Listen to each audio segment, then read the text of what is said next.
Liftoff will start in T-minus 10 seconds. 10, 9, 8, 7, 6, 5, 4, 3, 2, 1. We have ignition. It's time! 17 seconds from Game 7 or from championship number 6. Jordan, open, Chicago with the lead! Piper got a piece of it, it comes off. The Chicago Bulls have won their 6th NBA championship. Tying run at second, 2 out. Palmero over the head of Jenks. Uribe charges, throws, out! And the White Sox have won the World Series. To the far side around the 8-yard line to Hester. Under it and to the middle with the 15 to the 20, breaks free of the 25 to the 30, to the outside, 40, midfield, 40, 30 to the coast, 20, 15, Hester 5. Oh! Touchdown!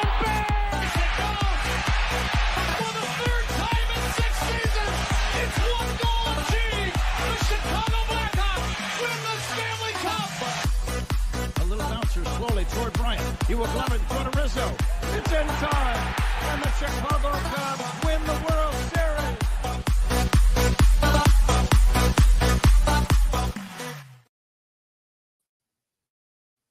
What up, what up, what up? Welcome to Shawn and Maya in the morning on this Hump Day edition. I'm your boy, the SuperBack, Shawn Sierra. Thanks for tuning in. If you're watching us on Facebook Live, well, then I guess you found us on Facebook. And if you're not watching us on Facebook, if you're not following us on Facebook, what?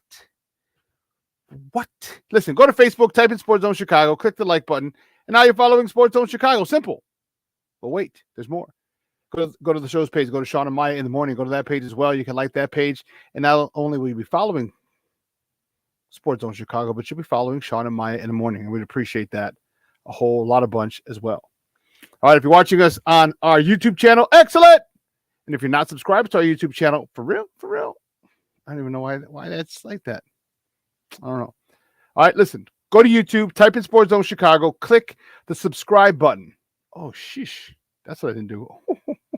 Click the subscribe button. And then there's a little bell right next to it. Okay, there's a little bell next to it. Do me a favor. Click that. That, my friends, is a notification button. And that'll let you know anytime a show from Sports Zone Chicago is going live. All right? That'll be greatly appreciated. All right, so just do us that solid. And, we're trying to get our YouTube peoples up. All right, so help us out. All right, if you got family, friends, let them know, hey, here's what we're doing here. You got to check out this guy. Check out this platform, Sports Zone Chicago. It's pretty darn good. All right, get it? Got it? Good. Now, if you're watching this on our mobile app, that's what I'm talking about, baby. If you don't know, you better ask some. Listen, wherever you get your apps from, it doesn't matter, all right? Because we can go mobile. We're going mobile with you guys, so it doesn't matter where you get them, your apps from, whether it's iTunes, Google Play, Amazon, Walmart, Kmart, 7-Eleven, Zayre, Zemsky, Macy's, Woolworth, wherever you get them from. All right, you go there, you type in Sports Zone Chicago, you download it, you take us with you on the go. So not only do you get Shawn and Maya in the morning 3 days a week, not only do you get our other live shows throughout the week, not only are they archived there like they are on Facebook and YouTube, but I'll tell you what, we give you a slew. And I mean a slew of articles, thanks to my man Clarence Council III. Big up to Clarence for keeping you abreast of all articles Chicago sports related. And listen, hold up. Wait a minute. Listen, if you're watching this on a Roku channel, now that's what I'm talking about, baby. I like that kind of party. And if you don't know, you better ask somebody. Sports Zone Chicago, we have our own Roku channel. What were you thinking? You didn't? Come on now. Come on. You can watch this on the big screen. You don't got to worry about mirroring it and connecting a cord to the TV from your phone. Come on. You don't got to do that. Just watch this. If you have a Roku television, just download the Sports Zone Chicago's tile. Okay? Download the tile. Do us a favor. Watch. Just like this. It's simple. You can put it right next to Hulu,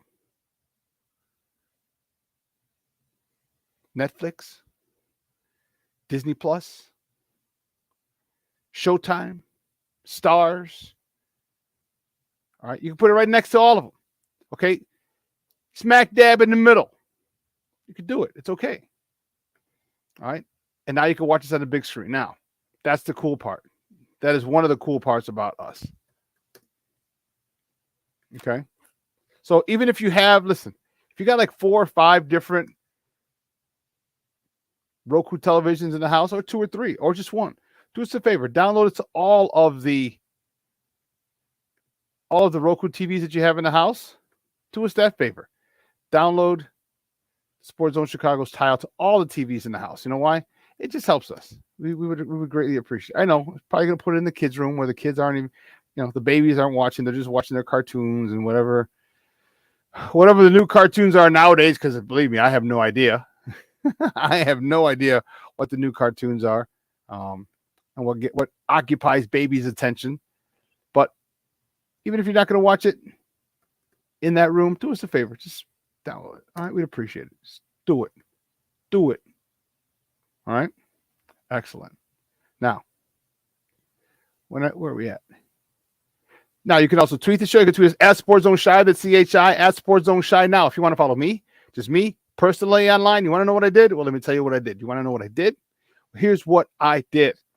I mean, nice and easy for you folks. Nice and easy. One handle for Facebook, Twitter, Instagram, Snapchat, The Snapper, and TikTok. All one handle at the Shawn Sierra. If you want to follow my lovely co-host, Maya Kai, you can follow her on Facebook and Twitter at the Sports Chica. If you want to follow her on Instagram because you're an IG and you do it just for the gram, well, just follow her at Maya_Akai. It's MAYAKA. Man, we have a phenomenal show, but we need you to get interactive with us. So whatever platform you're watching us on, whether it's Facebook, whether it's YouTube, whether it's our mobile app, do us a favor. Leave a question or comment on that particular platform, and it'll come up here in the thread. We'll put it up on the screen, and we'll incorporate it into the show. And you know what? That's what makes this the best Chicago Sports Talk morning show around is you. So, man, bring it all. You know what? You know what The Rock said? Don't sing it, baby. Bring it. All right? We ain't nobody scared over here. Bring all your questions, comments, smart-ass remarks. All right, bring them all. And that's what we want. All right? It's like talking smack with your friends. All right? You can talk smack with me. All right? But if you pitch, you better be able to catch because I talk smack back. Oh, man, listen. Let's see who we got because the chat line is bumping already, baby. What the hell, Bobby? We are rolling. Cornelia Squalls, what up? That's what I'm talking about, baby. Lavette Lee, she's in the house. Good morning, Mama. How are you? Thanks for tuning in. Mashawn Walls in the Mickey Ficky house. And my man, Armando Emeterio Lara Junior, he's in the house. Junior, what's up, brother? Love you, Papa. That's my man's in them. That's what I'm talking about. Oh, snap, my man, Snifka. What up, Steve-O? What's up, buddy? Monica, how are you, mommy? How you doing? Thank you for tuning in. I appreciate it. Betty Mosh. Junior, you know I have smart remarks for days. Believe you me. After knowing you for, how old is Mondo? 1987? 25 years? Yeah. My man Leo's in the house. What's up, Papa? Good morning. Thanks for tuning in. Cornelius, the Cubs. Man, hey, Cub fans, how fired up are you? How fired up are you, Cub fans? I mean, that's playoff baseball, baby. That's playoff baseball. Playoff baseball on the north side yesterday. Wow. You got to be excited if you're a Cub fan. I hate it as a Sox fan because now Cub fans get to talk shit to me all the time, and I can't say anything back except shut up, stupid. Pretty much all I can say is, or fuck you. That's pretty much all I can say. You know when someone resorts to, fuck you, that's their only, then you know you've won. When that's their only response, then you know you've won. So enjoy it, Cub fans. You're sitting pretty, baby. You're sitting pretty. Now you got the rubber match you got to handle today. So we'll see if you can get that done. Slipka. How do we chip in to build a catapult to launch Sox ownership? Dude, man. And Getz is supposed to be from all reports, Getz is going to be the new GM or president of baseball operations, something. I don't know. We definitely need to get that stuff taken care of because this is ridiculous. My man Junior. So that if my man Armando, if Junior's watching, that means, and Monica's watching, that means one thing. Jeremiah is watching with him. Jeremiah, good morning, Papa. I can't say hi to Dito because Dito is at school. Dito is not watching anymore because he goes to school. You know what? There got to be a rule about that. He should be able to watch Sports Zone Chicago at school, so at least I could say hi to him, and he can show off like, "Ha, someone said hi to me, and no one likes you." But I got mad love for Armando Emeterio, a lot of the fourth, or Armandito, or Jojo, whatever you want to call him, and Jeremiah. Good morning, guys. I appreciate it, man. We have when I tell you we got a phenomenal show, I am not bull jiving. All right, I am not. At 9:30. Well, here we go. I had to double check. Man, at 9:30, we got Ron Luce from the On Tap Sportsnet Network. He's going to call in. We're going to talk Cubs. Cubs with a huge game yesterday. 1-0 win over the Milwaukee Brewers. Playoff intensity. You could cut the intensity with a knife yesterday. All right. Not that you want knives or guns at ballparks, but that's another story. You could cut the intensity with a knife yesterday on the north side. Big win. We're going to talk about that in a moment. And then at 10 o'clock, Lester, Will Fong Jr. from Windy City Gridiron. He's going to join us. The Bears made final cuts. They trimmed their roster down to 53, and a lot of names, quite a few names big names were on that list. And we're going to see, are we okay with Tyson Bagent being the QB number 2? Are we okay with it?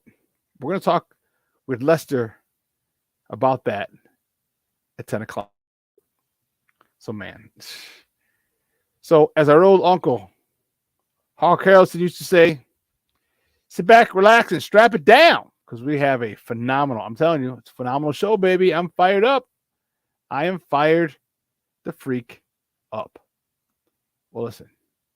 Guys, you know how we do. The first segment of every show is called Top of the Morning. It won't come just when you want it.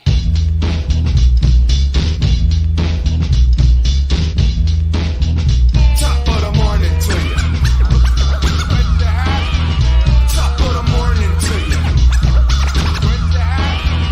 Top of the morning to you. Top of the morning to see. So it's where are we going to go? Which way do we go? Which way do we go? Which way do we go? Where do I want to go with my top of the morning? I had a couple. You know what? I'll do you a solid. All right, Cub fans, I'll do you a solid. Let's do it. The Cubs, man. The Cubs with a big win yesterday over the division leading Milwaukee Brewers. Let me tell you something. That was one hell of a game. Woo-hoo, Charlie. One hell of a game. Justin Steele. He was on the bump for the good guys. He got, actually, did I say good guys? Oh my God. He was on the bump for the Northsiders. He got the win. He's 15-3. He went 6 innings, 6 hits. Okay. 1 walk, 8 punch outs. This guy was on fire. On fire, yes. He was dealing, baby. And, it was something that Cub fans just can get so excited about. You know what I mean? You're playing playoff intensity baseball. Okay. You shut him out. Okay. He goes 6, but then the hats have to go off to the bullpen. All right. Hats have to go off to the bullpen because peep this. Patty.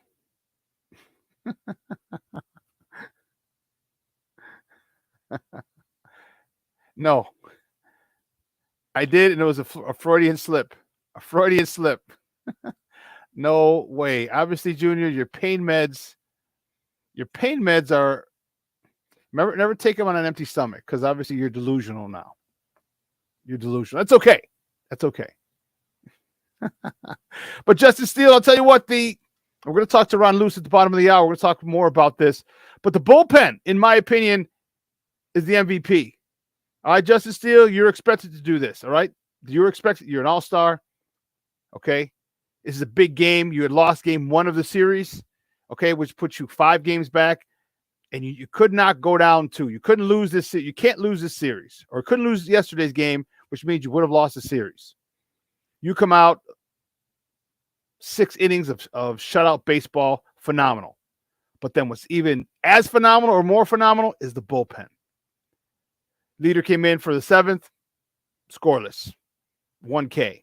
Merriweather came in for the 8th, scoreless, 1K. And Albert Alzolay, he shut them down. Can I just tell you something? Let me tell you something.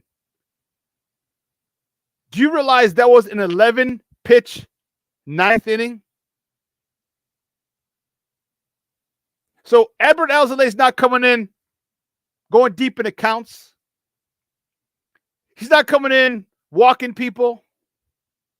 He's coming in attacking. That's what you want in a closer, someone who attacks. You attack it doesn't matter if it's the 1, 2, 3, 4, 5 hitter that you got to face. It doesn't matter if it's the heart of the order or the bottom of the order. It doesn't matter. He came in and he attacked. 11 pitches in that inning, in the 9th inning. 11.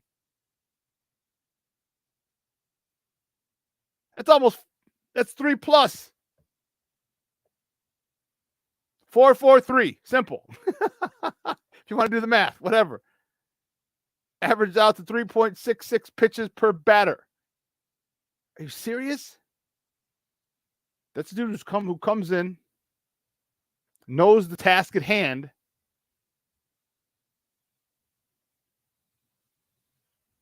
and goes after it 100%. Hats off to him. Hats off to him. Levette, I think you meant so. So what's so bad about the Cubs? What's so bad about the Cubs is their fan base. Their fans. Yes, the jamokes that they have as fans.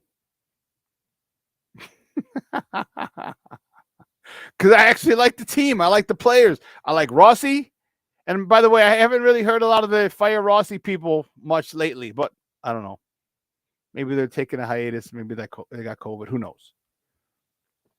But I like the team. You know, I love me some Bellinger. I like that kid, Chris Morrell, that youngster who's just full of energy, full of youthful excitement and energy. You know, you like Dansby Swanson. I like the professor. He's kind of a nerdy guy, Dartmouth guy. All right. Looks like he should be selling you insurance. All right. Or improving your portfolio, one or the other. It's the fans.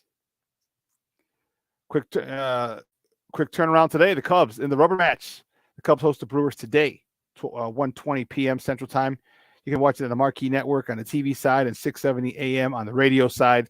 Kyle Hendricks goes for the Northsiders.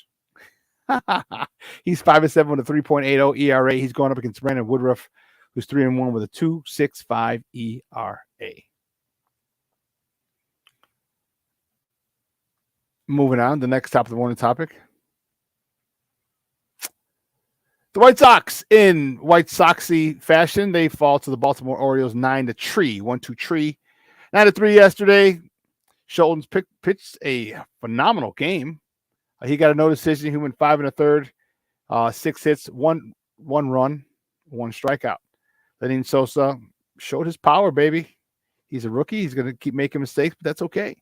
Lenyn Sosa was 3 for 3 with a homer, his 5th of the year, driving in his 12th RBI of the year. Andrew Vaughn was 2 for 4, driving in his 66th RBI of the year. And Lou Bob, our man Lou Bob, he was 2 for 4 as well. And I now got tons of people calling me like, come on now, you know what I'm doing. Don't be act like you don't know. The next top of the morning topic, man, peep this. The White Sox have placed Mike Clevenger on waivers. Now, it seems like it's a crazy moment or anything, but it's not. Here's what they do. Here's what a lot of people do. Okay, you put people on waivers because they give them a chance to play on a postseason roster. If someone picks them up, awesome. All right, awesome. So you're off the hook for their salary. They whoever picks them up pays the last of that 1/16th, I think it says, of the salary. So and he pitched well for us. He pitched very well for us. But you know what? It's out of respect. Well, I'm not so much out of respect. Let me take that back. It's trying to get some of your bigger salaries off because look, if you are a team and you're in this pennant race, all right? You're either trying to get to the playoffs or you're in and you want to make sure that you have a deep run into the playoffs. Why not go pick up a Clevenger if it's out the season? Okay, put him at your 4th or 5th starter. You got him as your 5th starter. That's a nice little rotation you have. That's a nice rotation. So it happens. I get it. Some other notables. Okay, former White Sox pitchers Ray Lopez and Lucas Giolito. They also were placed on waivers by the Los Angeles Angels of Anaheim. Or is it the Los Angeles Angels? I don't even know what the hell they're called now. Who knows? Who knows what the hell they're called? They've been called so many things, it's not even funny. But they've been put on waivers as well. And here's a crazy thought. Would you, you're a Sox fan, I don't have to be a Sox fan, but would you pick up Lucas and Ray again? Or Ray, at least Ray. That's the $1 million question. I like Ray. I like Ray. Of course, he's a pitcher. He's going to have good games, going to have bad games. Some days he's going to get hit. Some days he's going to be more often than not, he's going to be extremely effective. Do you bring back Lucas Giolito? I mean, you're not playing for anything. You can come back and say, hey, guys, I was on a 2-week vacation in Southern Cal, but I'm back. I'm back, baby. I don't know. What do you do? That's a tough question. That's a real tough question because, some people, he got his pitching coach here, Ethan Katz. Why not finish out the season with him? And truth be told, if I had to pick only one, I'm bringing Ray back. I like Ray Lopez. I do. So, next top of the morning topic, the Sky. Excuse me while I kiss the Sky. Sky beat the LA Sparks yesterday, 76-75. Woo! Close one. Clea Copper led the way for the Sky. She had 22.7 boards. Marina Mabry, 14.6 dimes. I just forgot her name. Bursch. Goodness gracious. And I looked at it and I'm like, oh, I will say her name. I'll remember her name. So, but Bursch. What is her first name? I know it. Morgan Bursch. She had 12 points. Courtney Williams, 7 points, 9 rebounds, 7 assists. Flirted with a triple-double. Big win for the Sky, who are now 15-21. And the last top of the morning topic, the Bears, baby. That's what I'm talking about. The Bears. The Bears with some roster-cutting moves. Oh, gratuitous photo of Justin Fields. Trust me, he's not cut. by any stretch. They trimmed down to 53 yesterday. They trimmed the roster down to 53.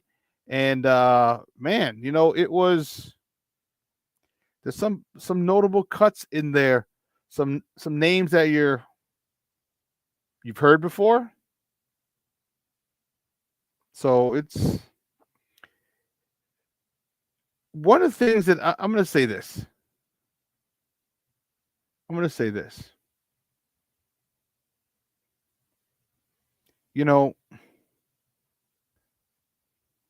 Ryan Poles, let me take this down. Ryan Poles has done this. These are all the guys who were cut. Okay. Not all of them. Sorry. This is most of them. I think there's a first round of cuts. Yeah. Cause I don't see what's the name in there. Ryan Poles has, when he cut PJ Walker, let me tell you something. He set the tone.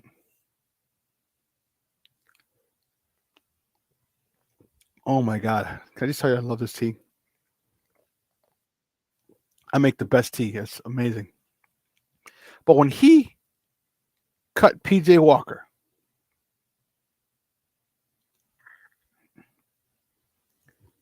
what he said was, you will earn a spot on this team by your performance, not by your paycheck.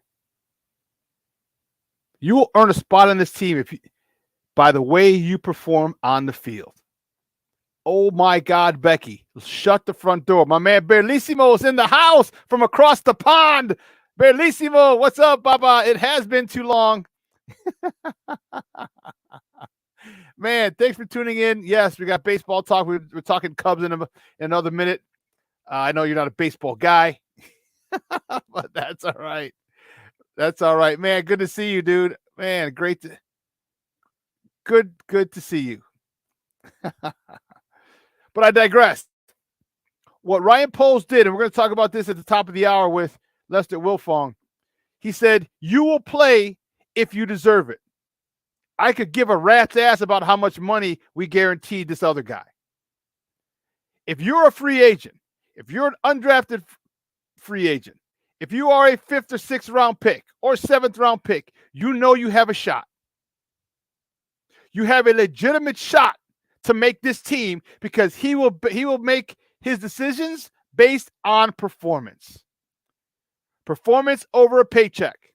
Performance over paycheck. That is what he did. And he made it clear when he waived PJ Walker.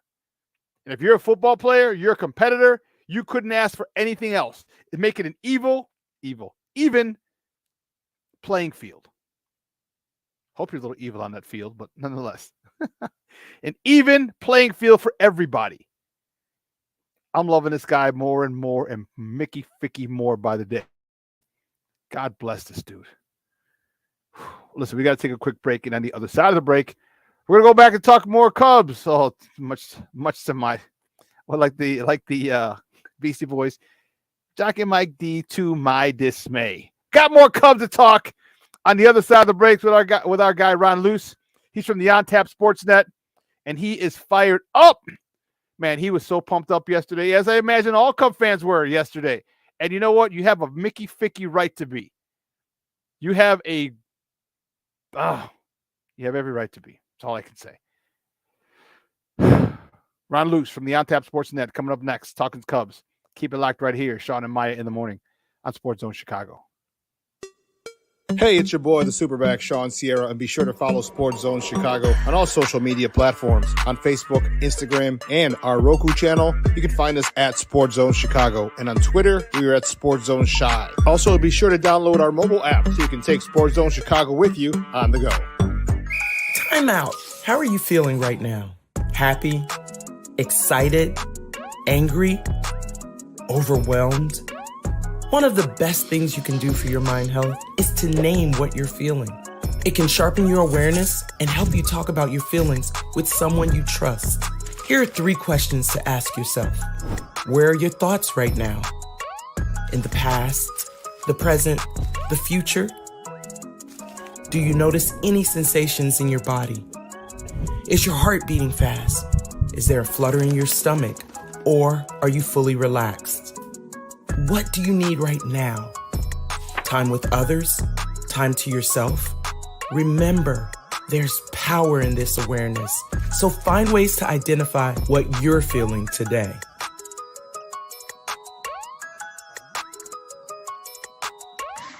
Hi, guys. Hey. Hi, Megan. Hey, Jessica. Megan, you're a tramp. Ryan Fitch told me you guys made out. Everybody knows. He said your breath smells like garbage. And he almost puked. He says you're the most desperate girl he knows, besides your mom. How many boyfriends does she have anyway? Lots? Your makeup makes you look like a clown. That zit is huge, zit face. Ugly.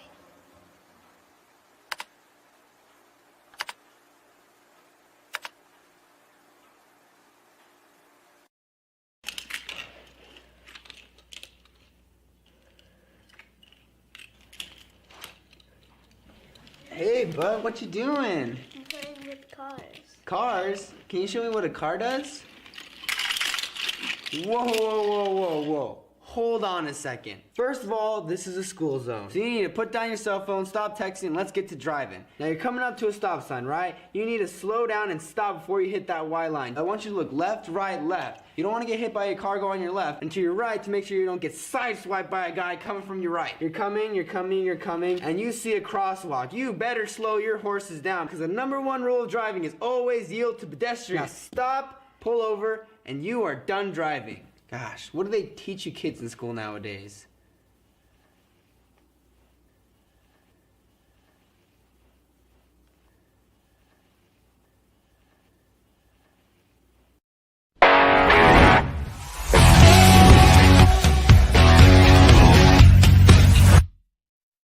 Bellinger on the ground to the right side. That'll get a run home. Kerrang to first, and Bellinger knocks in the first run of the night. 1-0 Cubs. Dansby here. And a ground ball. Candelario, the second for 1. Return to first. 2. It's off for the Brewers. A 1-1 is hit in the air, deep left field. Happ going back near the corner, on the track, at the wall, leaps and makes the catch. The Gold Glover up against the ivy and makes will set a new career high. Swing and a miss. Strikeout number 8 for Justin Steele. He gets a standing ovation. Looking to put an end to the Brewers' 9-game win streak. Line drive, left field, Happ, ball game. Cubs win. Cubs win 1-0. Welcome back to Shawn and Maya in the morning on Sports Zone Chicago. Those Cubs courtesy of the Marquee Network. Cubs with a big 1-0 win over the division leading Milwaukee Brewers. And let me tell you, that was the intense. I could feel the intensity just watching the highlights. All right, Cub fans were in their element. The beer was flowing. Okay, the nerves were wrecked, to say the least. And my first guess is he can attest to the nerves being wrecked. We were texting last night, and he was like, "I'm dying over here. I'm dying." Hey, you know what? But I'll tell you what, it's a feeling that you'd love to have at this time of the year because you're playing meaningful baseball. Okay, it's okay if you have the division pretty much won and great. Okay, fine, that's cool. When you're playing games that get in, I feel it only helps if you do get in, because the pressure for the season will be nothing new. Let's bring him on, man. You can find he's from the On Tap Sportsnet. You can find him on Twitter at Loose, Luce, Loose On Tap. Guys, let's welcome back to Shawn and Maya, our guy Ron Luce. Ron, what's up, Papa? How are you? Good morning. I'm good, Shawn. How are you? Good morning. You're wearing that W hat. Always. You're killing me, Smalls. You're killing me. Always. Oh, I got a couple of friends in the chat, and they're Cub fans. I like them anyway, but they give me a whole bunch of shit. I inadvertently today, called them the good guys. I'm like, yeah, I think Justin Steele was on the bump for the good guy. I mean, the North Siders.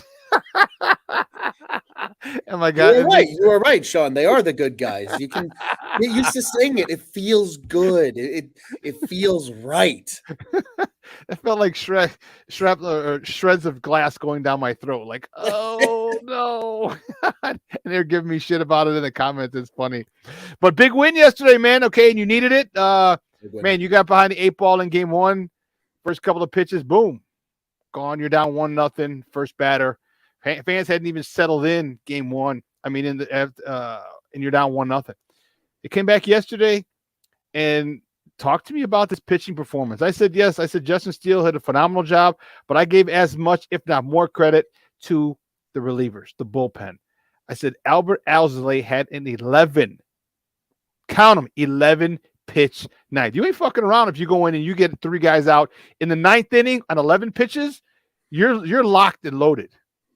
Yeah, 100%. And I mean, if we're being honest, especially the 3 relievers they used yesterday, those are the high leverage arms for this Cubs team, and they have been for a while now. Obviously, Fulmer was a part of that before hitting the IL as well. But Mark Leiter Jr., Julian Merriweather, and Adbert Alzolay have been spectacular since the All-Star break.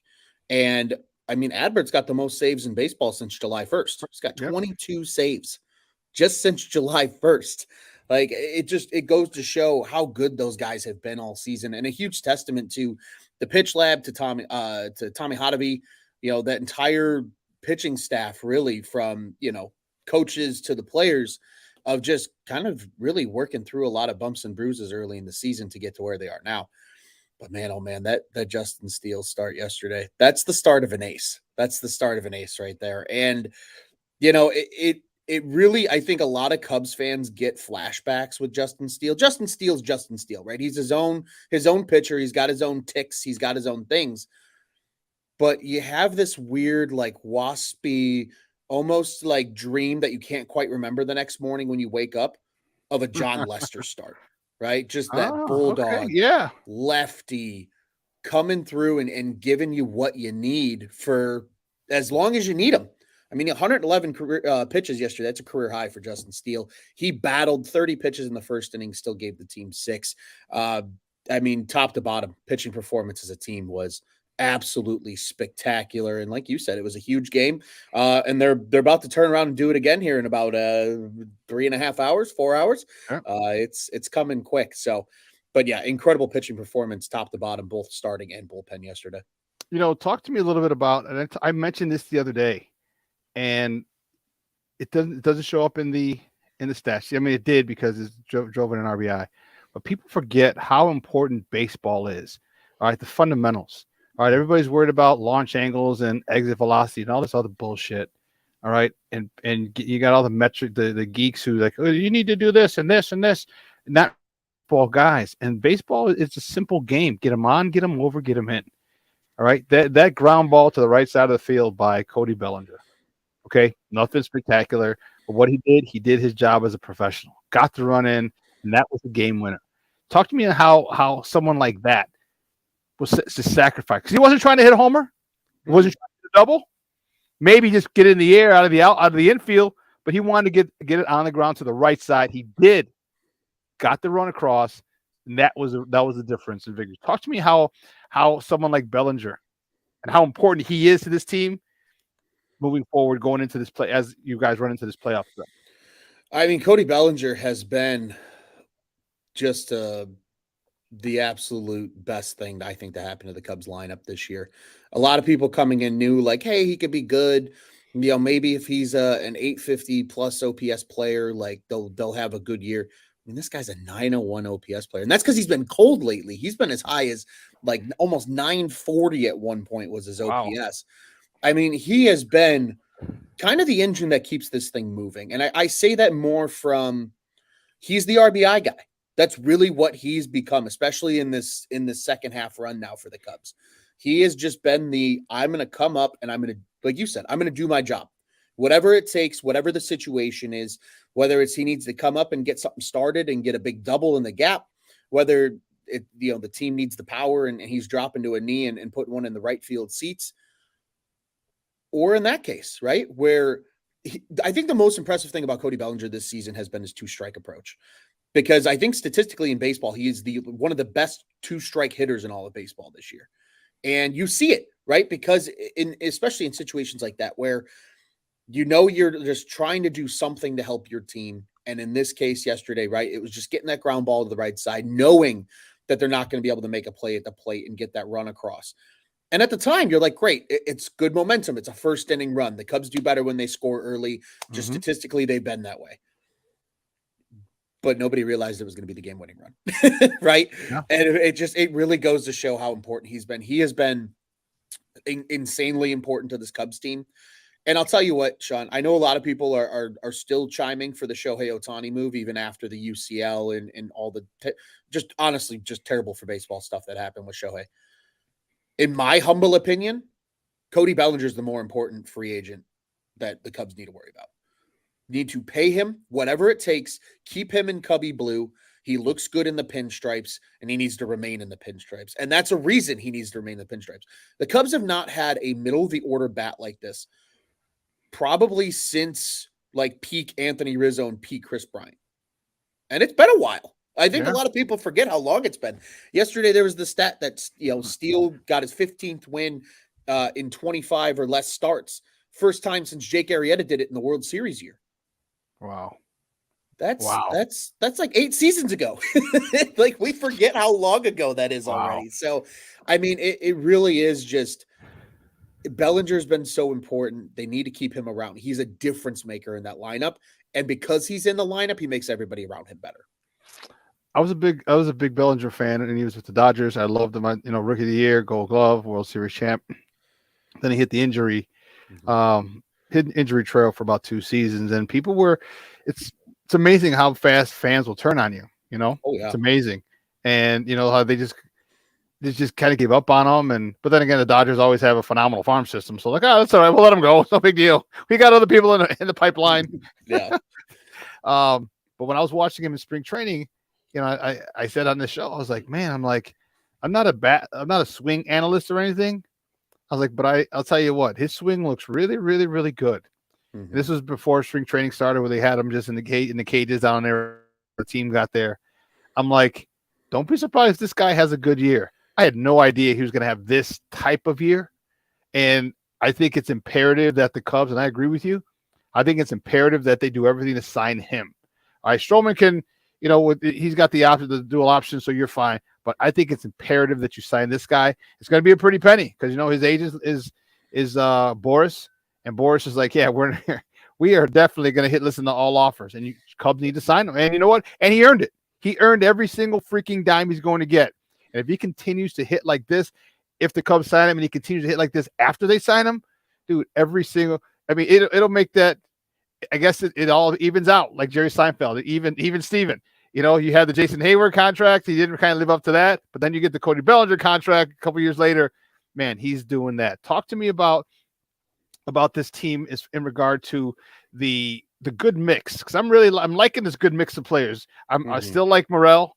All right. But you still got some young guys, but the veterans, I think that's a great mix going into the postseason because of the veterans. You got the youthful exuberance, but then you got the veteran, the World Series champions on this team. Yeah, and one really quick note too about Bellinger before talking kind of the mix. Belly's got I think it's 76 RBI. He missed a month. Yes. Just imagine if he didn't miss a month. That just goes to show how good he's been. But when talking just kind of line up top to bottom in this mix of players, it really does. This is probably the most diverse mix of Cubs players that I can remember in my lifetime. Even more so than the World Series teams, even more so than those 07-08 division winning teams. This team has a little bit of everything, which even at the 16 team and that core, it was a lot of boom or bust. It was a lot of the long ball or strikeout. There wasn't a lot of take your walks. Some guys battled, right? They had that probably most in 16 because of the Ben Zobrists, because of the Monteros, a fresh-faced Wilson Contreras, a fresh-faced Javier Baez, and Addison Russell, who at the time was still a good player, and then just everything exploded and things went off the rails. But this team is it feels well-balanced almost, Shawn, because you've got Nico Horner, who's statistically, you look at him on paper and you go, this guy's not worth a ton of money. And it's like, well, yeah, his underlying numbers, his OPS might not be beautiful, but he comes through in the clutch. Like, that's the one thing that Nico Horner does. He gets on base, and mostly via the hit. He doesn't walk a lot, but he can steal bags. He's top 10 in the league in stolen bases this year, which is something that I can't remember the last time the Cubs had a guy that was that high up in stolen. Juan Pierre, probably. It's been a hot minute. And then, you've got the mix then with a guy like Mike Talkman, who's thrived in that leadoff spot for most of the season. You've got an Ian Happ, who's a little bit of, he's the more takes more walks, and he will slug. And it finally clicked. I said this on our last night's Cubs on Tap. It finally clicked with me that, like, Ian Happ's fine. I know a lot of Cubs fans are freaking out about Ian Happ, but statistically, he's the same player as last year. His average is just a little down. His OBP is a little higher, and he's slugging just a little bit more. Otherwise, he's the same player. He's hitting a little more for power, which is what the Cubs need him to do in that 3-hole. But then you got Belly, who's this complete hitter and is having statistically one of the best seasons of his career. You've got Dansby Swanson, who, again, he's not going to give you the 880 OPS, and he's not going to walk a lot. But just the guy delivers when you need him to. He's the kind of guy that can carry a team for a week or 2 weeks because he's hot. And of course, he plays the Gold Glove defense, which is spectacular. And then even the lower level guys in the lineup. Seiya Suzuki is coming around. Beautiful balance there of he's kind of finding his level, right? Like water finds its level with the power, but still being able to be a little more agile. And he's bulked down a little bit since coming into the season. This team really is just kind of perfectly melded. Even one of your old boys, Nick Madrigal. Nicky two strikes. He's hitting like 280 over the course of the season. He's been on a run lately where he's been hitting almost 300. And there's, again, just getting on base and doing the little things. And he's playing a decent third base. I know a lot of White Sox fans mocked him for getting moved to third, but he's looked kind of good over at third base. So it really is just this weird, unique buildup and mix of players. And I mean, Yan Gomes has had one of his best offensive seasons in his career. And at age 35, 36, it doesn't matter. They are just this beautiful complement of players, Shawn. And it really allows this team to never be out of games. I mean, they've come back even when they've fallen a little short because they just got down so big so early. They still battle back and they continue to fight. And this team's come back from behind numerous times to take games away from teams. So, and a lot of that, I think, is because of that player mix that you mentioned. So it's this beautiful balanced player mix that, admittedly, as a Cubs fan, I don't remember seeing really in any of the teams. Maybe a little bit of the 16 team, but even then, I think this team is more diverse than that 16 was in terms of their entire player mix and what each player presents to the lineup. Guys, we're joined by Ron Luce from the On Tap Sportsnet, talking Cubs baseball right here on Shawn and Maya in the morning on Sports Zone Chicago. So what do you think? What do you think the Cubs should go after on waivers? I mean, the people were just let go yesterday. Is there anything or any player you think they should try and get? Give me your thoughts on that to help them get to the playoffs and then get deep into the playoffs. Yeah, I'm gonna give a shameless plug to a friend of ours over at On Tap Sports, one of our two Cubs podcasts, the Dinger Boys. They do a great job as well. Jake Bunowski wrote an article about this exact subject yesterday. Obviously, this is kind of the new norm, right? Because of that second trade deadline, the waiver trade deadline going away. So now it's just a pure waiver chaos. And I think it's going to actually be really good for baseball. And it's going to be a lot of fun for these teams that are deep in a playoff run. But if I'm the Cubs, there's a lot of these guys that I would want. My only concern is they're not going to get to the Cubs because it's reverse win percentage. Yep. There might be a couple teams that see these guys and go, yeah, I know they're impending free agents, but we've got a lot of injuries and we just need to get to the end of the season. Or, hey, we really like what this guy presents. We want to get him in the building now, work with him a little bit, and then say, hey, we want to re-sign you in December. Or you might have guys who just want to block the Cubs and say, hey, we'll put them on our roster. We'll put them on our roster. We're not going anywhere. Yeah. You know what? Bump the Cubs, for whatever reason. That's another valid option as well. That'd be some scummy St. Louis crap that they would pull, knowing the Cardinals garbage. Hey, for once, they're finally lower than the Cubs in the standings for the first time in a while. It's kind of nice and it's refreshing. But, I think if we're just talking objectively just of the guys that are available, I think Reynaldo Lopez, truthfully, would be a nice addition because of the length he can give you in the bullpen a little bit. The Cubs love those guys that can give you 2 innings, even if he is just like hey, we're down a couple runs and we just need you to like keep it steady and we're gonna try and eat a couple innings for us. Yeah. Like I think he's a good one. I really, truly, I think the number one guy though is Matt Moore. The Cubs were reportedly in on Moore during the offseason before he ended up signing with the Angels. Again, the Cubs don't have a lefty in the bullpen. They're really struggling there. I mean, Drew Smiley's your lefty in the bullpen now, which take that for what it is. They need one good lefty, right? And all their other lefties are hurt. Brandon Hughes is hurt. He's battling back. Brad Wick has been dealing with like heart issues and shit the last 2 years. So he's still battling back. So some of their like lefties they've had over the last few like seasons that they were kind of building for the future are unavailable.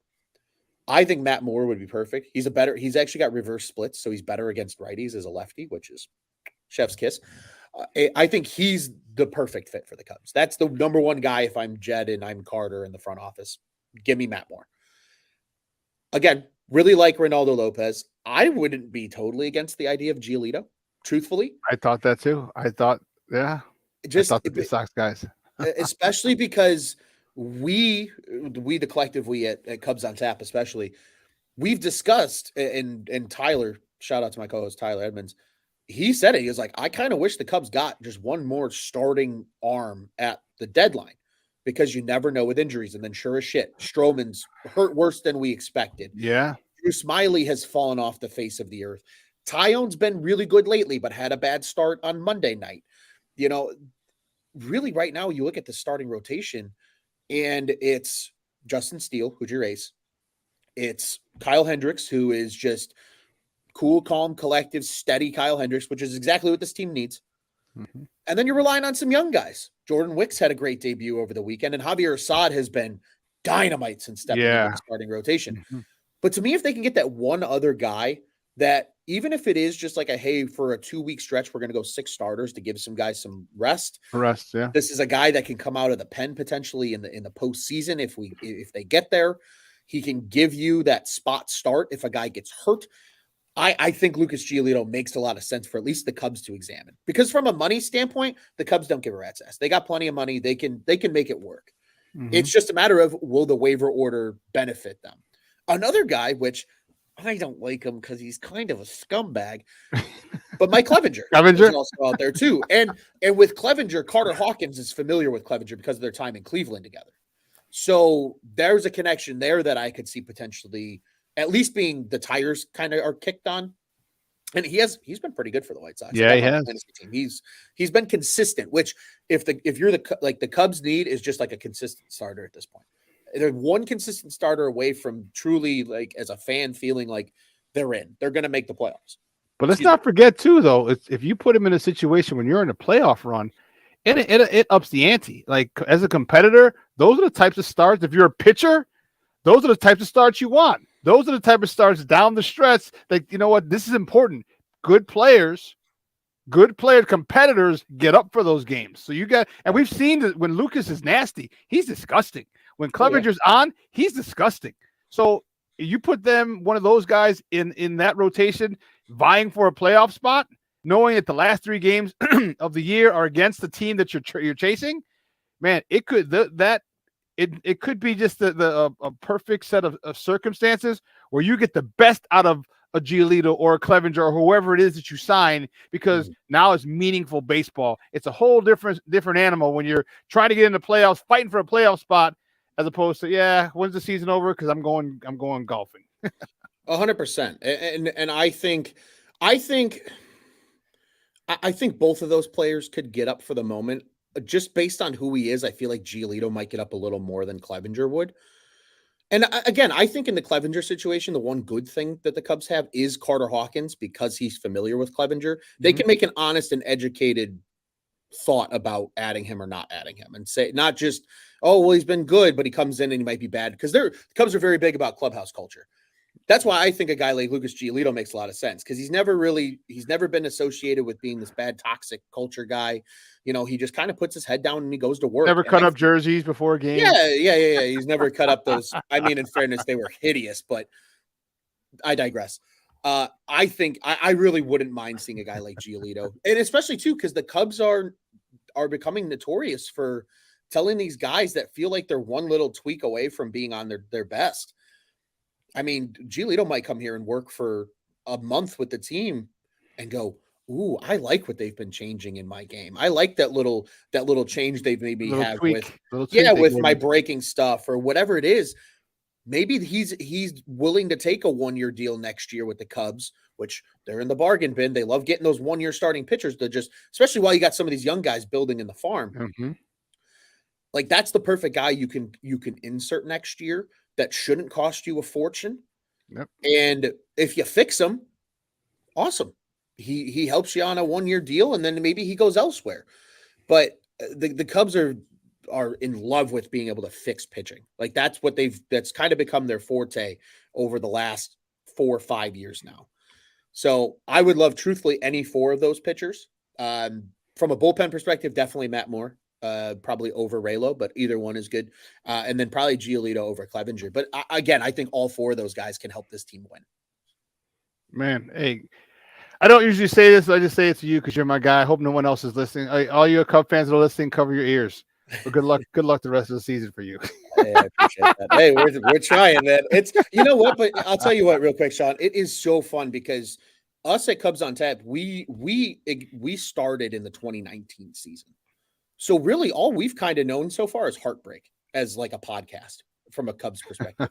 Because you had the fall off in 19 where they completely fell out of the playoff picture in September because of injuries and different things like that.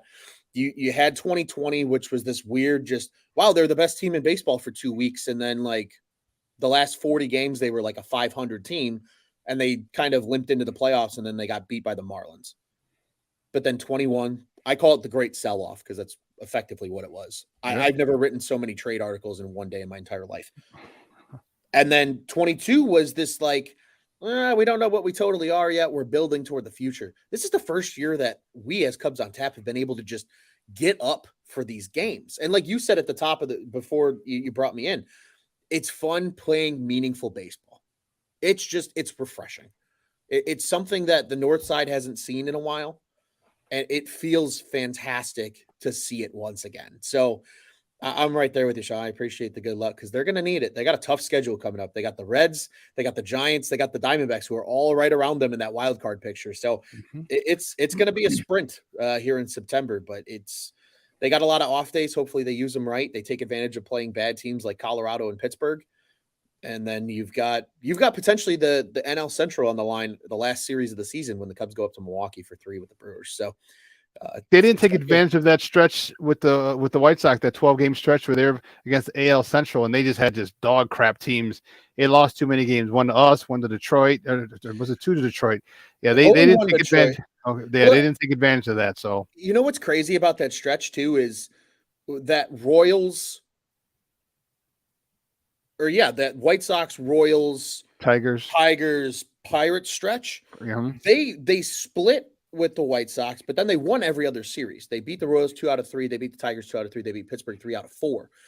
Just the Brewers have been playing out of their freaking minds. So the Cubs haven't been able to catch them because they swept Texas, which was the most off the wall thing I've ever seen. They swept the Twins in a 2-game set. I mean, the Brewers were like on an 8-game win streak at one point. 8 won the first of this series, made it 9. Recent memory. I think they went 8-3 at the same time the Cubs went 8-4. So it's like the Cubs played good, but just not good enough because they literally couldn't make up a single game on these Brewers because they've just been playing well. And it's why this series, and honestly, today's game, I almost hate that it's a 120 game because it's massive. It's absolutely massive. Hey, Ron, we got to let you go, but do me a favor. Let everyone know where they can find you and your work online. Yeah, I'm at Loose on Tap on the old X, Twitter, whatever. Twitter, man, whatever you want to call it. Yeah, whatever we want to call it. That thing. Or as what did Han call it? The cesspool? That thing. You can find me there at Loose on Tap. Make sure you follow us out at On Tap Sportsnet. At Cubbies on Tap is where you'll hear me the most, and I yell into a microphone the most. We'll be live actually today. If you guys want to come along, we love friends of Shawn's, and we want to bring viewers here to you, Shawn, as well. So Cubs on Tap will be live at about 5:00 today, recapping this 120 game coming up here for the Cubbies. So appreciate you as always, Shawn, having me on. And I'm imagining the next time I'll be back, we're probably talking about Connor Bedard and hopefully the Chicago Bears. Talk about both of those, yes, sir. Around the corner here. I got a month or so to still ride through with Cubs, but I'd be lying if I said I wasn't excited for fall sports too. I feel you. I feel you. Great stuff, Ron. I appreciate it. We'll be in touch soon, Papa. Thank you. Sounds good, Shawn. Appreciate you. Have a good one. All righty. Guys, that's Ron Luce from the On Tap Sports Net talking Cubs baseball with me. We're going to take a quick break because on the other side of the break, we got some footballs to talk. Yes, footballs. I love it. With my man, Lester Wilfong Jr. So don't go anywhere, folks. Keep it locked right here. Shawn and Maya in the morning on Sports Zone Chicago.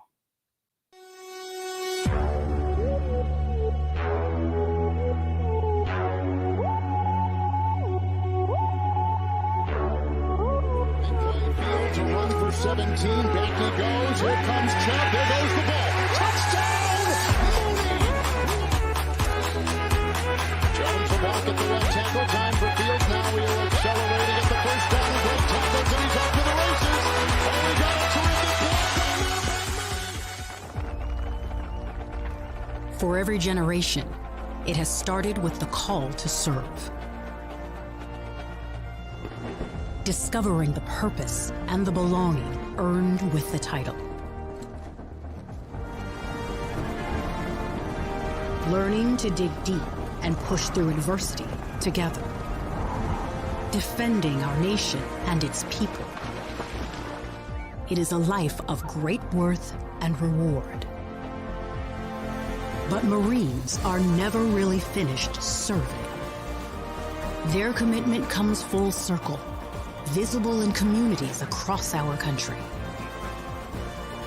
This is Semper Fidelis, always faithful, always Marine, marking a path for the next generation.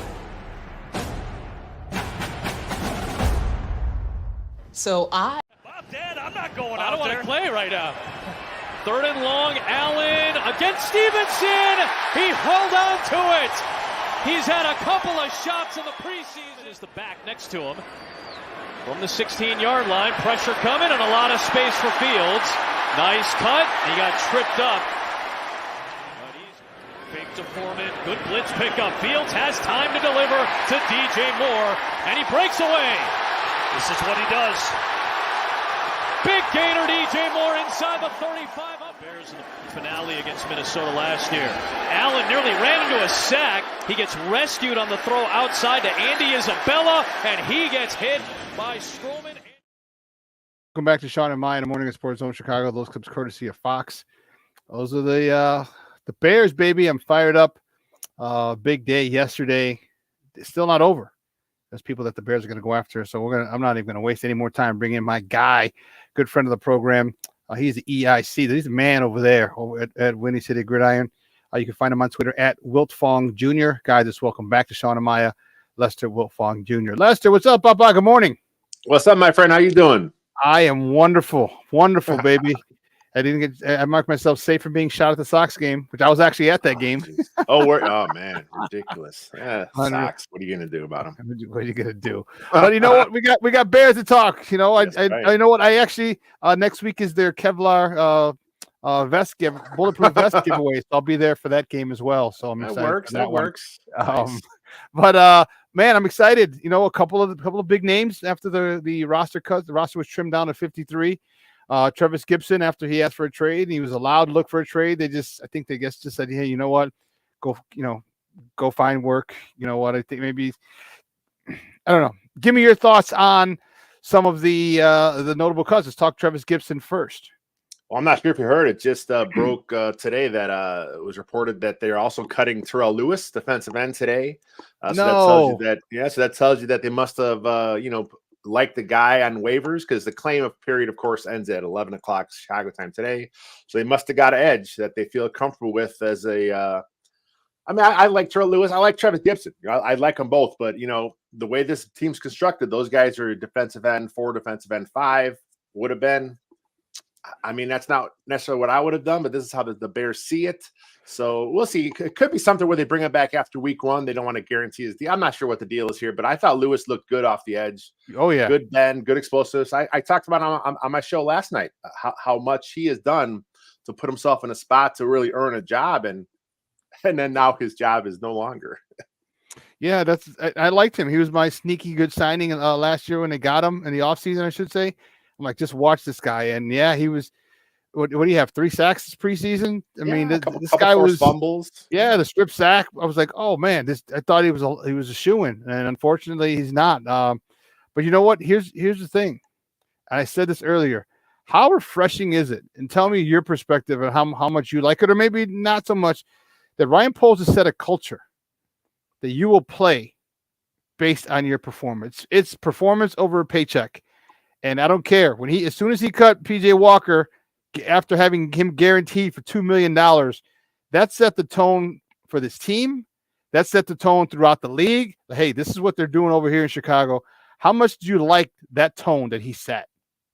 Yeah, I mean that definitely sent a message when they let go of PJ Walker because they ate some cap space there. They let go of Alex Leatherwood also. It's another guy that has a nice little dead cap hit there for the Bears. But hey, this is, I mean, it goes both ways because then you look at Travis Gibson who performed pretty good, but it seemed like the Bears had their mind set on him early in camp because he was running with the 4s, early on, and he never really was able to kind of earn any earlier roster reps, even though he did well in preseason. We saw them do it with Tyson Bagent. He had a nice practice, a nice preseason game, so they wanted to reward him, move him up the depth chart, see him against the 2s in camp and against in preseason. They did the same thing with cornerback Terrell Smith. He looked so good in camp. It's, hey, let's give him a shot with the 1s. Kind of see what he had. It didn't happen with Gibson for whatever reason. I think maybe they just had their mind made up on him. They thought he was maybe a better fit in a different scheme. Of course, the stuff comes out about the trade request. He denied it, but it's possible his camp may have went to the Bears and said, hey, trade our guy. You're going to cut him, get him out of here, and who knows? Maybe Gibson just doing some PR spin. Who knows what happened there? But it is good that Ryan Poles is able to realize some of the mistakes he's made on his roster and make some quick changes. Yeah, and that's the great thing about him, and to be able to. And people say mistakes. I don't know. It's not necessarily mistakes in my thing. It's like you've got to try. Yeah, miscalculation. Because you know what, because there's a reason you took him. Yeah, it's not like going after, Well, I just lost his name and ruined the joke. But who's the tight end? It's not like going against Adam Shaheen. Like what? That's a mistake. Yeah. That is a mistake going after Adam Shaheen. But I digress. He's taking calculated risks. Low risk, high reward. If it doesn't work out, you don't lose a lot. I mean, granted, was it $4 million? I think he still owes Leatherwood, but he's a first round pick, outlet trophy winner. He's not some D3 offensive lineman that he's taking a chance on. He's taking a guy with a good pedigree. So these are calculated risks, and he realized that this risk didn't work. So boom, cut your losses and move on. He's very adamant about it. He's very methodical about it. And this is something that Bears fans have not seen. Someone who's disciplined. He talked about how difficult it is. The most difficult thing is being disciplined in his approach. We haven't seen this, dude. We haven't seen a guy who says what he do and then does what he says. I mean, that's Ryan Pace to a T. The opposite is, he really went all in on some stuff. He got really fixated on players and guys in the draft. And we saw him do whatever it took to get what he had to do. And we also saw him spend foolishly with the salary cap, pushing money into the future. I mean, the Bears there are still void years on the Bears are paying for from Ryan Pace contracts. And this is a couple years now removed from him. So Ryan Poles has a vision. It may not be as quick as some fans want, but he's staying true to what he has to do. And, this year is not going to be a championship year for the Bears. He's still working things up. He's still ramping his roster where he wants to have it. But if all things go well and Justin Fields is the guy they believe he is, then by next season, this team should be one of those always in the playoff talk teams. Yeah, it'll be more like, not are they going to get in the playoffs? How deep are they going to get in the playoffs? And that's where we want this team. That's where we want this Bears team to be, where it's, for all intents and purposes, a foregone conclusion that they're going to make the playoffs. Some franchises are like that, and unfortunately, the Bears are, right now, they haven't been one of them. So hopefully they get to that point, because Bear Nation is first of all, we'd love it. We'd be very, very arrogant and cocky and conceited, but you know what? Yeah. So what? Hey, the Packers, and they've had that privilege for the last 30 years, damn near. Okay. Yeah. So it's about time that changed. Talk to me about the QB position. Obviously, Justin Fields is QB1. There's no question about that. And we just talked about them cutting PJ Walker. How confident are you in Tyson Bagent as the QB2? And what do you think they're going to do? Are they going to bring a third quarterback because you're allowed to carry 3 QBs on the roster now on a game day? Your thoughts? I think if the Bears were, I think that's teams will take advantage of that third QB rule more towards playoff time. I think early in the year you're going to see a lot of teams just carry 2. Of course, you have to have 3 active in order to take advantage of that extra roster spot on game day. So I think the Bears are going to roll with Tyson Bagent. I think they'll bring back Nathan Peterman to the practice squad to kind of be that veteran guy, in the room, help things out. And look, Peterman early in his career was kind of like he was like a joke of what he was. Everyone made fun of him, all the interceptions. Right. He has not looked bad, with the little time he's played for Chicago. Maybe he's getting better. And then I talked about this last night on my show. We've seen awful quarterback play in Chicago, and Peterman is not at the Jonathan Quinn level. So I mean, he's not that guy. He's fine as your number 3. I think that's what they'll do. But if it comes down to Tyson Bagent, he's going to make mistakes. He's an undrafted rookie, for crying out loud. So he's going to screw up from here and there. He's got a lot of swagger when he plays because he's played quarterback for so long. But if it comes down to it and Fields has to, miss some time for an injury, they may not want to go with the undrafted rookie. They may want to let the veteran Peterman take those reps.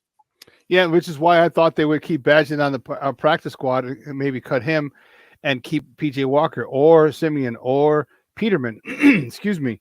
And I was really surprised by that move, the Walker cut. I was really, really surprised. But this kid Bagent is, he's out of this world, and I know he's a D2 kid, but the amount of drop back passes that he's thrown, he's thrown for 17,000 yards, bro. That's insane. 17,000 yards in college. That's the whole thing in college. So, he's very confident in his play, not arrogant, boastful or anything, but he said, hey, I've thrown a lot. I've been fortunate to play a lot, and I've been in every situation that you could be in a football game. Literally. I just got to do it at this level. He's been playing it for his whole life, basically. Like you said, he threw a ton of balls in college, and that matters, just seeing it. Yeah, it's not NFL level, but the fact that he's out there going through the process, doing what he has to do, that pays dividends for him in the long run. And we saw that. I mean, he looked comfortable in training camp. Nothing was too big for him. He got in preseason games under the lights against NFL players, albeit, guys that are out of the league now, most of them, but he still did it, man. He did his thing, and I'm excited to watch him grow. It's great for a franchise to take swings like this because now you don't have to spend. Like let's say Bagent proves to be the guy. He's good enough.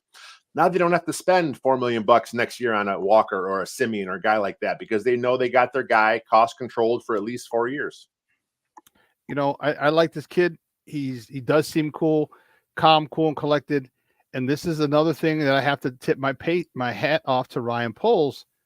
Dude, you got a quarterback that you can develop. You got a quarterback, as long as Justin Fields stays healthy, this guy can learn. This guy can grow in this offense.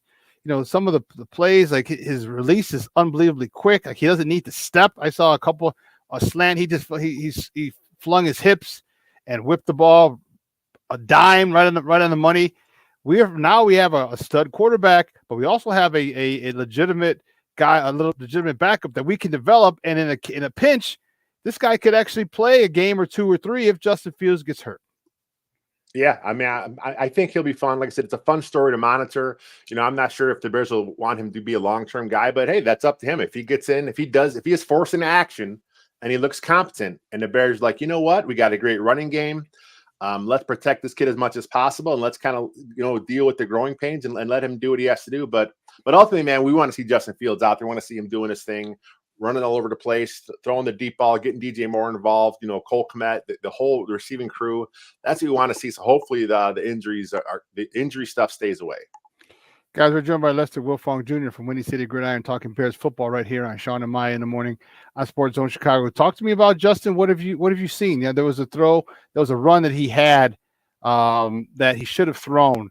There's and I was a little annoyed by it. I really wish he would have taken it. I think Darnell Mooney was crossing, and he just kind of ran out of the pocket. And there's that, that fear, all right, that fear that he had from last 2 seasons. Give me your thoughts on Justin Fields and how ready you think he is to go ham. I still think he's going to go ham, but I think that particular play that I was talking about, where he ran, if he just sort of stayed in the pocket, the protection was good. Yeah, he could have hit that crosser because it was a cover two. The right safety was coming up on another route. Darnell Mooney was going behind that safety. He should have hit it. Talk to me about Justin Fields, how great of a season, good of a season, okay of a season you think he's going to have. Yeah, it did seem that way on that play. He has an internal clock that he's working with, and last year is getting sacked 50 some odd times probably sped that internal clock up for him. So hopefully like we've seen this with quarterbacks in the past where they were ruined because of all the stuff. But I don't think Fields is like that. I think he's going to be a guy that his coach to be in his ear. He'll watch the film. He'll realize, man, this is a new year, a new season. I got to make sure I trust my guys a little bit more. And that was with a patchwork O-line in front of him that he had some time there. So I think he'll understand moving forward. He has to kind of stand in there. He is athletic enough to wait longer than most quarterbacks can, because if the pressure comes, he can escape some of that. So he'll be fine. Excuse me. He'll be fine. He'll do what he has to do. I'm not worried about Justin Fields. I think he's going to have a pretty good season this year. I'm not worried either. I just would have liked to have seen that, but I'm definitely not worried about Justin Fields. I think once the lights go on, I mean, he's a gamer, right? And once it's for real, he's got his new best friend, his new BFF, and DJ Moore. And like I said before on the show, I think they're perfect for each other. Right? DJ Moore's never had a stud quarterback to play with who he's going to play with consistently. What do you have, 7-8 quarterbacks in his 5 years? Yeah. DJ Moore and Justin Fields, that's 3 years ago was the last time he had legit receivers, legit receivers to throw to, when he had a plethora of them over at Ohio State. So I think they're a perfect match for each other. Talk to me, stay on the side of the ball. Talk to me about that running game. All right, there's a lot of talk and speculation. Maybe Deontay Foreman gets moved. But they got three studs, three guys that are all fighting for something. You got Khalil Herbert trying to keep his job because he knows you got Deontay Foreman behind him, who's trying to get good tape for this season, maybe a trade or next season as his contract expires. And then you got the rookie who is trying to prove that, hey, I'm legit here. I just happen to play behind a super freak at the University of Texas. Talk to me about this run game despite the injuries of the offensive line. Yeah, I think this is just going to be the Bears' philosophy going forward. They want to have a stable of backs back there. I mean, this may be the philosophy of the entire league moving forward, because running backs don't get paid. Khalil Herbert's, he's only a 4-year guy. Maybe they look at him as, and once his contract's up, they let him walk. And then they got Roshan Johnson waiting in the wings. I like Deontay Foreman. I think he's going to stick around here. So it's a good problem to have. You have three talented backs. Plus, Travis Homer, he can do stuff in the passing game for you. So I think they're content what they have there. Roshan Johnson will also play some special teams for you.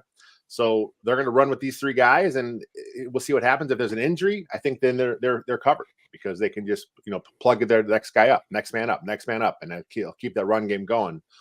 I think they're going to be good. O-line, you said there's some issues up front. They got to get healthy. Coach Flus said they're all fine. They'll all be back for week 1 except for Tevin Jenkins, who's week to week. So we'll see what happens with his injuries. But if it's true, and if they are all back, this rushing game should be pretty good. I hope so. I heard that with Coach Flus as well about they'll be back. Like, all right, but I mean, he can lie to it. He doesn't have to give us a report because it's preseason. So we'll see in week 1 when the gambling really matters, when their injury reports come out, and we'll see how that plays out. Let's go to the other side of the ball. They said they cut my guy Terrell Lewis. I'm hurt about that. I really am. Real quick, there's some breaking news just came across the Twitter sphere. The Bears have 2 claims in already. That's being reported by a couple reputable sources. Defensive end Khalid Kareem off waivers from the Colts. Defensive back Quindell Johnson from the Rams. So there's the first couple guys. Of course, the Bears have the first priority. So anyone that they claim, if it leaks, it is what it is. No one can come in and say, no, we want him. No, it's the Bears guys. So there's 2 guys already in. Terrell Lewis cut. So someone else is going to get cut too, but now they got 2 guys. Damn. What was that, a corner or safety? The DB, do you know? Dude, I don't even know. Maybe someone in the chat may have some information on the new Bear there. I'm sure someone over there does. So what's his name? I'm not even sure. Let me pop it up again. Quindell Johnson from the Rams. Quindell Johnson. All right, I'll check it out. You're gonna Google safety, it, man. You're on it. Safety. Makes sense. The Bear safeties are I'm worried about what they got. AJ Thomas undrafted free agent from a year ago, and of course Elijah Hicks. I hope he has some experience because the Bears' backup safeties have none. Yeah, this is true. Talk to me about that defensive line. All right, they didn't have an edge rusher. Now they got an edge rusher, and just watched him in that one game. I was like, oh shit, I kind of like this guy. And I think the fact that they got him really sheds light on the interior defensive line. So talk to me about that, because quarterback's going to have to step up, because this dude is unique and Doc talking about. He's getting around that corner. He's getting around that God bless the corner, dude. This dude is crazy. So the quarterback is going to have to step up. How good have the Bears, how good a job have they done in getting guys who can collapse the pocket from the inside? Because if you do, that quarterback is going to be screwed, because you got another edge. You got Walker. You got Ngakoue coming. You contain the edge, but if you collapse the pocket from the inside, that quarterback is kind of up shit's creek without a paddle. Yeah, I mean, just having that one legit speed guy off the edge and Ngakoue is going to set this defense up.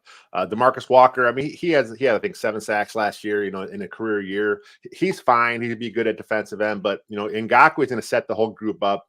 He gets around the edge, and now if you got Justin Jones, who was the Bears' best D lineman a year ago, which I know it's not saying a lot, but he's fine. Andrew Billings is a really strong dude. Gervon Dexter, Zach Pickens, those are your other backups there at D tackle.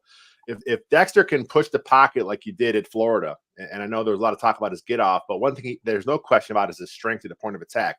He can push the pocket. He's got to work on some moves. He has to work on disengaging a little bit, but he will push the pocket. He will make the quarterback uncomfortable. We already seen him, push the pocket and get his hands up. I think he had two batted balls in the last game, so he'll do that. And now if the quarterback can't get around the edge, his options are limited, and I think it's going to help the Bears defense immensely having a better defensive line this year. Going to the next level of linebackers. All right, we signed 2 in the offseason. Tremaine Edmonds has been banged up most of the time. He was out there against the Bills. Talk to me about this linebacking core, because it's a big upgrade, and it really, really helps that secondary narrow that gap in that cover 2 if you're trying to get down the middle. Talk to me about the linebacking core. Noah Sewell, although he just got hurt, you still got the jackhammer himself, Jack Sanborn. How confident are you in this linebacking core? Yeah, it's a good group. I mean, Coach Flus is kind of old school philosophy. He a lot of the same Tampa 2 philosophies that we saw with Lovie Smith. It's not the same defense. It's got some of those same type of wrinkles. So you need the Mike, you need that will, and that's important for what he wants to do. And I think with these guys coming in, Edmonds and Edwards, they both were really good in coverage last year. They probably had their best year ever in coverage. They kind of showed what the Bears want out of those guys. And then just have Edmonds, you only saw him play a little bit in preseason, but just his length dropping into coverage, it cuts down angles. It closes windows closer than that quarterbacks expect, because he's just so big and he's so fast and he's so long. So it's going to be fun watching these guys grow with the team. It's this version of Urlacher and Briggs. They're not at that level, obviously, but similar type players. They do similar things in this defense. And then the back end. The back end is really, really, really impressive to me. They were the strength going in, finishing up the season last year. They added some new guys. They added Tyreek Stevenson. You said they cut Terrell Smith as well, the other corner out of Minnesota. No, he's here. He's still here. It's the okay. It was Lewis they got rid of. I mean, we'll see. I mean, they're going to make a move here at some point, because they just picked up a safety. But it's possible they may put a couple guys in IR too, which happens at 3:00 today. Talk to me about that secondary, because Eddie Jackson, he should be back, but he was having a great year last year before his injury. Jaquan Brisker's. I mean, all these guys are in the second year of a system. They're not learning anymore. All right, they should be a lot more familiar with it, and they seem to have this attitude, this swag, this chip on their shoulder, daring you to knock it off. And I love it. I love it from that back group. And with all the plays that they made, the PBUs they had last year without a pass rush, we got some guys who can put some pressure on the quarterback. Talk to me about how excited you are about the secondary and how productive they can be in PBUs, picks, house calls, everything. I mean, on paper, it's a good unit. Obviously the safeties haven't played. They've been injured. Hopefully they're back. Coach Flus said they're back. They'll be fine. They're good to go week 1. We'll see what happens. Kyler Gordon, I think, is primed for a huge year out of the slot. He just it seemed to click for him last year really late. And then all through camp, he's been making plays. He's playing with a confidence. I mean, he was always, you talk about swagger. he had that swagger even last year as a rookie. But it's really showing up now. And even in the preseason game, we saw him popping and flashing on film. He just getting to his spots really quick. He understands what he's seeing in front of him. He's physical. He's quick. You mentioned Tyreek Stevenson, another guy from Miami, brings a swagger. It's good because he's going to struggle. So it's good that he has that confidence high because he is going to have problems. He's a rookie corner in the NFL. We saw it going last year. They're going after him big time. He's going to get targeted. He's going to have some issues. So forgetting the mistake, moving on to the next one is good for him, and I think he'll do that. Dude, Lester, great stuff as always, Papa. I love it when we get to talk. Do me a favor before you go, let everyone know where they can find you and your work online. I'm at windycitygridiron.com, obviously. Also, our video channel is Second City Gridiron, and of course, I'm on the Twitter. It's still Twitter. It's at WiltFongJR. Great stuff, buddy. Hey, we'll be in touch soon, man. Bear the freak Anytime. down. I'm fired up. I'm fired up. Nice. All righty. Bye now. Guys, that is Lester Wilfong Jr. from Windy City Gridiron. Got me fired up. If I didn't have this long sleeve pullover on, this Sports Zone Chicago long sleeve pullover, I would be, you could see the hair on my arm standing up talking Bears football. This is exciting. I'm looking forward to week 1, but I'm also looking forward to these claims off the waiver wire. The Bears are this, here's the thing with teams.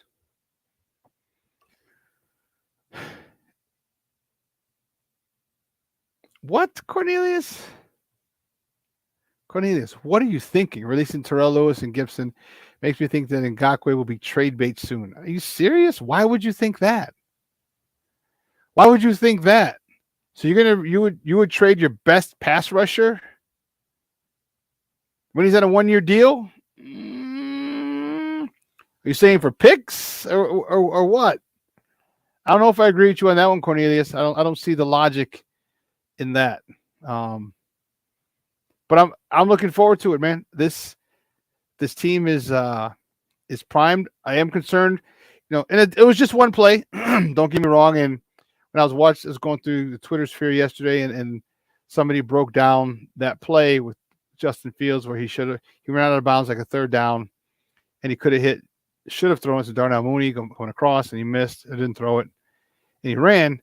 The guy made it seem like it was the end of the world. The guy made it seem, and this is the one thing that I get. I don't get. Like, everything is so. If he makes a mistake, then Chicken Little, the sky's falling. Trade him and play Tyson Bagent. Or he hasn't learned. He's not a good passing quarterback because he didn't make this throw. Like, people have to understand. This is what bugs me. And a lot of times it's people who are pretty reputable who'll say shit like that. And then it's obviously a lot of times people who aren't reputable who'll say shit like that. But no quarterback has first of all, has thrown every throw that he should have thrown, nor has hit every single throw that they threw. So I understand you're looking for Justin Fields' improvement, and that would have been a great sign of him staying in the pocket, tossing it behind I guess it would be to him, the right safety, who would come up on on another route. That would have been nice. But I'll tell you what, that is not gone unchecked. I can tell you that right now. That has not gone unchecked. You saw just the way I saw it on film. Luke Getsy saw it on film as well. Luke Getsy has told Justin Fields, hey, stay your ass in the pocket. Hit that throw. Because that's 6. Because you got the safety on the left. He's already beat the safety on the right. And if he hits that throw, Darnell Mooney just right up the sideline. Boom. Leo, yes. Not so much, but I get your point. You can be educated and emotional, but more often than not, you get, especially in the Twitter sphere, you'll get emotional fans who aren't very educated. Well, he missed it, so he needs to be fired and he needs to burn in hell because he missed a wide open receiver. Like, guys, relax. I think with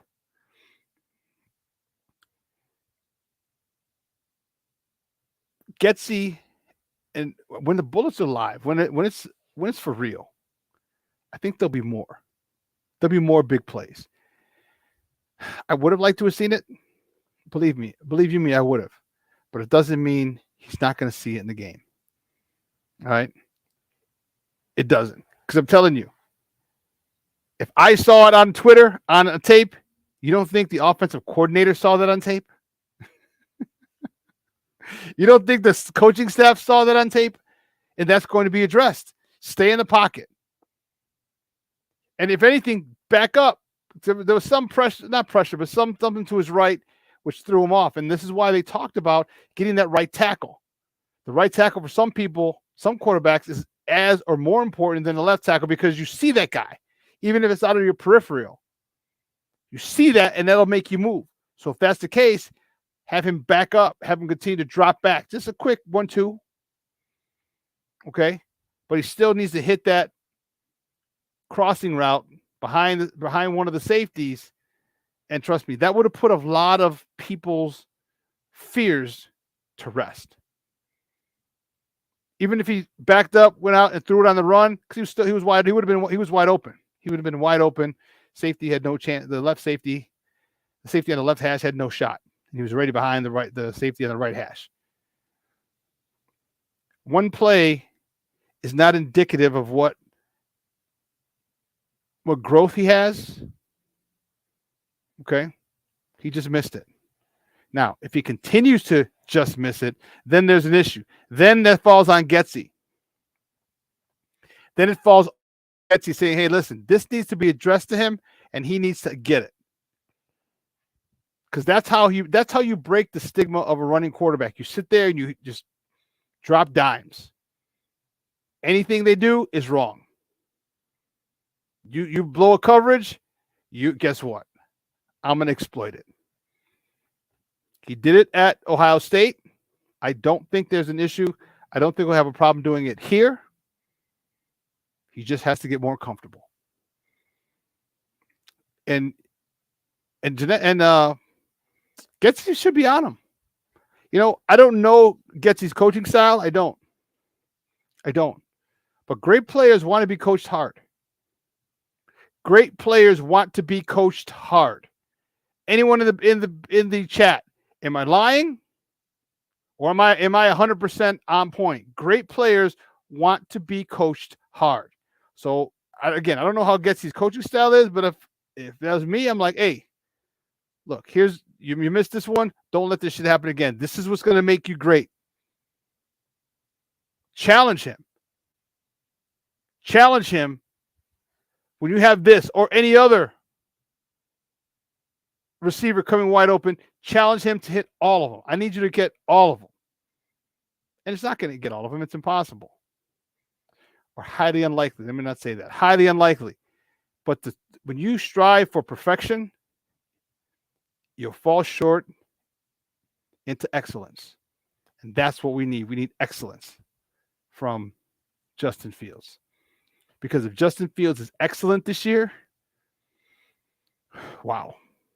That covers some of the warts we have. And I don't even know how many warts we have. All right. Yannick Ngakoue cleared up that defensive end position. Walker had a good year last year. If he could have another 6 to 8 sack season again with Ngakoue on the other side, our edge rushers are good. All right. Billings. Who's the 3 tech we just signed? We just Jones, and then the rookies. That's a nice rotation. So we'll see. We will see. But listen, let's take a quick break. And on the other side of the break, it's the last break of the show. On the other side of the break, we'll continue with Bears talk. So don't go anywhere, folks. Just keep it locked right here. Shawn and Maya in the morning on Sports.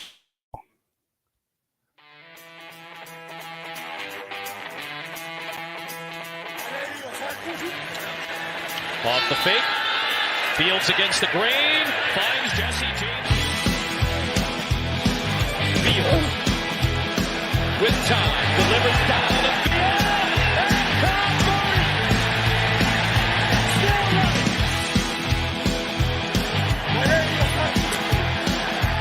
Made one way. Field stumbling. Trying to cut it back.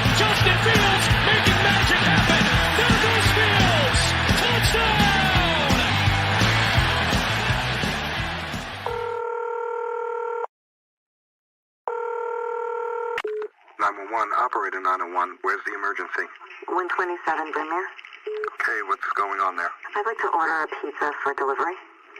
Ma'am, you've reached 911. This is an emergency line. Large with half pepperoni, half mushroom. You know you've called 911. This is an emergency line. Know how long it'll be? Okay, ma'am, is everything okay over there? Do you have an emergency or not? Yes. And you're unable to talk because... Right. Is there someone in the room with you? Just say yes or no. Yes. Okay,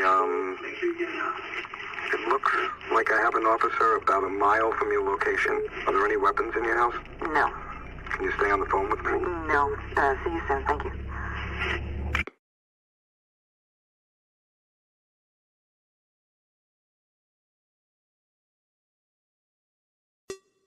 Hey, it's your boy, the SuperBack, Shawn Sierra, and be sure to follow Sports Zone Chicago on all social media platforms on Facebook, Instagram, and our Roku channel. You can find us at Sports Zone Chicago, and on Twitter, we are at Sports Zone Shy. Also, be sure to download our mobile app so you can take Sports Zone Chicago with you on the go. When I'm flying, I put my helmet on, my visor down, my mask up. You don't know who I am. Whether I'm African American, Asian American, Hispanic, white, male or female. You just know I'm an American airman kicking your butt.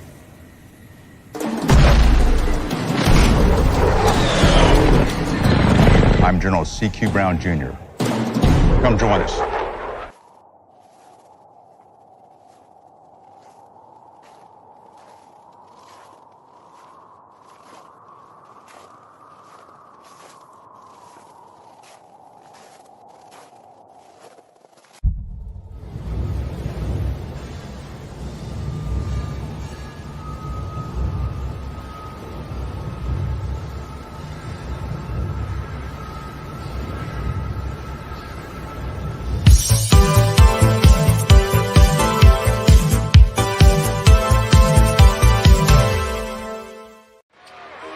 Amongst all the other intangible sugars.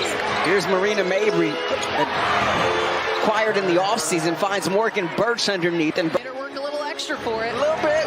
She got the last laugh. Here's Evans, the leaner, tough shot there against Canada. Here's Copper, guarded by our former teammate in Stevens. They won a championship together in Chicago. Copper top of the key against Ogumake. Tries to go right by her and gets to the cup. Evans turns it down, gets the ball right back. 2 seconds left. Dana Evans, quick trigger three to beat the buzzer. She got it. Fans on their feet. Mabry with it up high. Looking for Copper. Oh, she barrels right into Canada. No call. She gets right to the bucket. Welcome back to Shawn and Maya in the morning on Sports Zone Chicago. Those comes courtesy of the U. Big Sky with a big win and 1-point victory yesterday over the LA Sparks in Tinseltown. Whew. You know what? I'm excited when our girls win because they're in a situation there where we know what's going on with the Sky. All right. The team, a mass exodus of teams, the coach abandoned them. Don't get me started. Do not get me started. But anyway, big win for the Sky. All right. Just change is coming, girls. Ladies, change is coming. I'm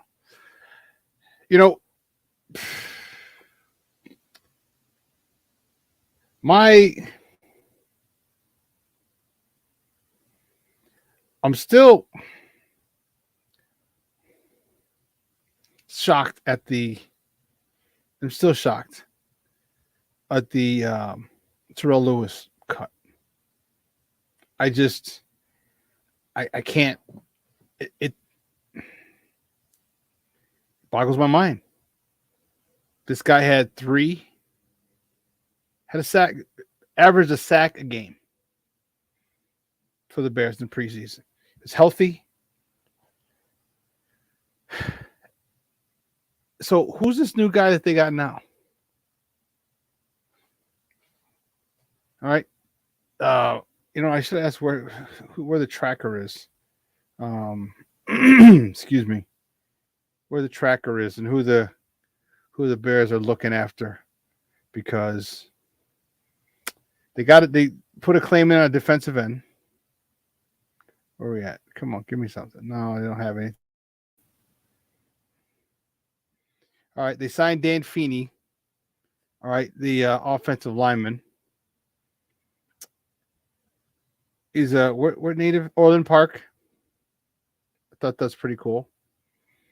But that says there's a little more that's going than meets the eye on the offensive line. I know you might bring him in as depth, but okay. But still, give me that just tells me more that you're not saying. Nor do you have to right now. All right, nor do you have to. You don't have to tell us anything right now. So okay, but I don't know. I don't know. There's some to me. There's still something that's something that's missing. Yeah. So here you go. Here's my guy Zach. Said the Bears' first claim is defensive end Khalil Kareem, former Bengals and coach defense. He was not in Indy with Eberflus. Okay. This came from Tom Pelissero. So he was not there. Brandon Schutz, good morning, Papa. Thank you. You're going to leave. Okay. I appreciate you tuning in, Papa. He's a fifth round pick. He's 24, fifth round pick in the 2020 draft out of Notre Dame. Okay, that's the guy that they want.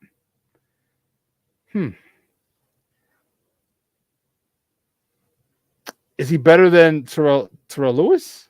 My question is he. I don't know. Do they bring Terrell Lewis back to the practice squad? There's a lot of questions that I have. And they're looking at, because what they're doing, they're looking at guys who are most likely going to be cut, and even guys who they figured weren't going to be cut. Because one, you never know, it's the NFL. But two, if they need to go into a trade market now or at sometime during the season, they need to know who they're or what it is they can get. Who these players are that they might target. Okay, obviously find a price range. Okay, this guy's going to be worth, if we trade for him, he's probably going to be worth, third and a fifth. Okay, cool. Are willing to do that. They got to put guys in categories, because as the season rolls on, if a team is not going to be in the playoffs, clearly they could have a salary dump. They could have salary dumps. It happens in all sports. And so now the Bears need to be on point and say, okay, if this guy gets dumped, what are they going to want? What are they going to trade?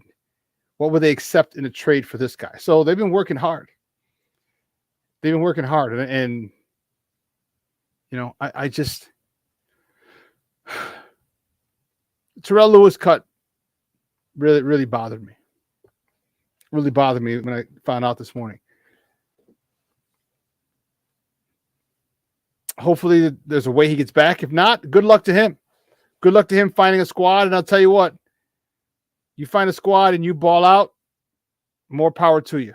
I'll definitely be a follower of yours from afar. I'm going to track the rest of your NFL career. Hopefully it can be extended a few more years, get you some money. But I just think that you were a very good edge rusher for us. And again, it blows my mind. But Ryan Poles has a vision, has a plan. And to this point, I can't argue with the things he's done. I can't. All right, just because I don't see them doesn't mean that they're not good moves. His vision. And he talked about staying disciplined. That's the one thing he's doing. He's staying disciplined in his approach. But if no one picks up Terrell Lewis, man, get his ass back on a practice squad. Quick, fast, in a hurry.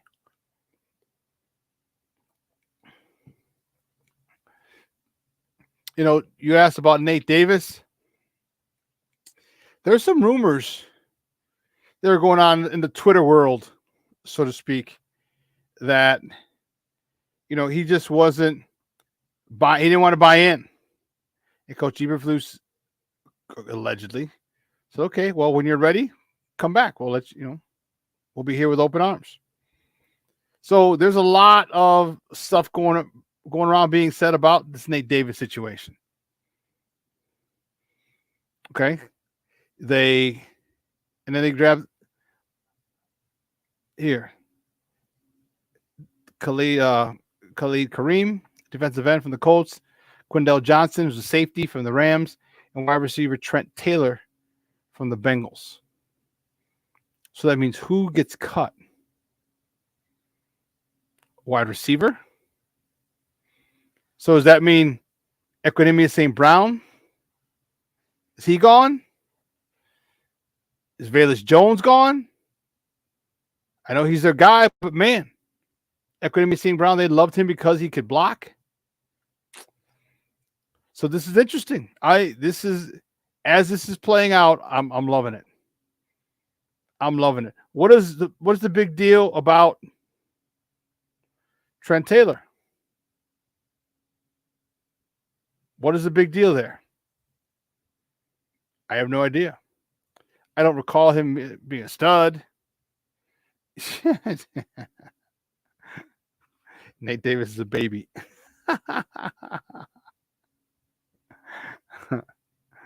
Yeah, this Trent Taylor. Who is this guy? You know, what's the deal with him? So what's the deal with this guy?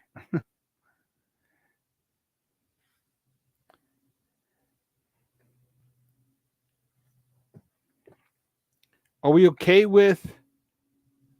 Are we going to get any other interior defensive linemen? Because I don't think I think we're good there. I think we're good with the rookies. I think we're good with Billings, Justin Jones, Dexter, and Zach Pickens. I'm good. I think we're good there. 4 guys, edge rushers. So they kept. Did they keep? I didn't remember. I thought I did. I didn't see DeAndre. See Cruikshank. Yeah, I didn't see Dominic. What's his name? The quarterback turned D tackle. I didn't see him get cut. You think he's a punt returner? Is that what you're thinking? If he's a punt returner, then that makes a whole hell of a lot of sense. That makes a hell of a lot of sense. One of the things that I think that teams should do, and they don't do a lot more because time constraints and limited roster spots, you need to dedicate a specific one roster spot to a punt returner and or a kick returner. Now, if he's a wide receiver of yours, okay, great. A backup DB of yours, okay, great. But there needs to be one guy that returns kicks. Just how it's important that you guys that everybody make sure they have a good kicker, a good punt. Well, kicker, yes. They try to have a good punter, but just as important it is when kicking the ball away, it's just as important of returning the ball. And more teams are trying to do. They're trying to make sure that their return guy is already someone on the team. It's already a wide receiver or a DB or a backup. So now they kill 2 birds with 1 stone because you only have 53 roster spots. So I think teams should really prioritize having a kick returner, punt returner. Now, if you can find a guy who does both, now you're cooking with grease. Now you're cooking with grease.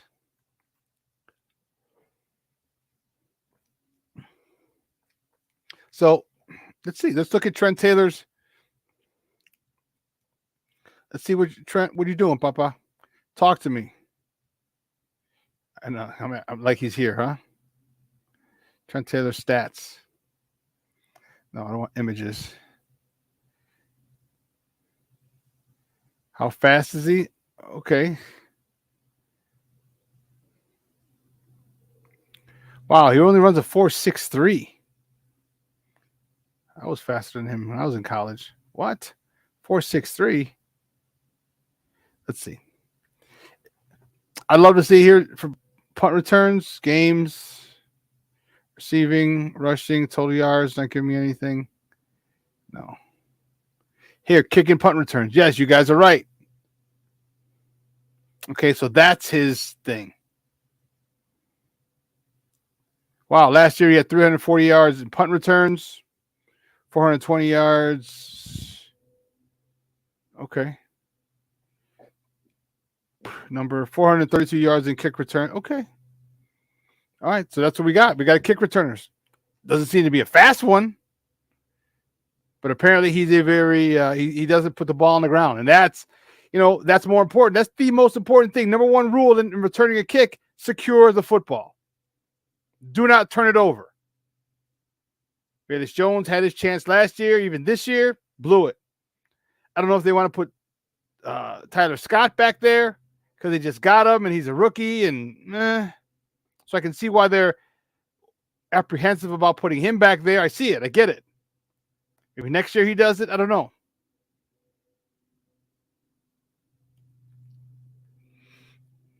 But you don't have to be fast. You need to be able to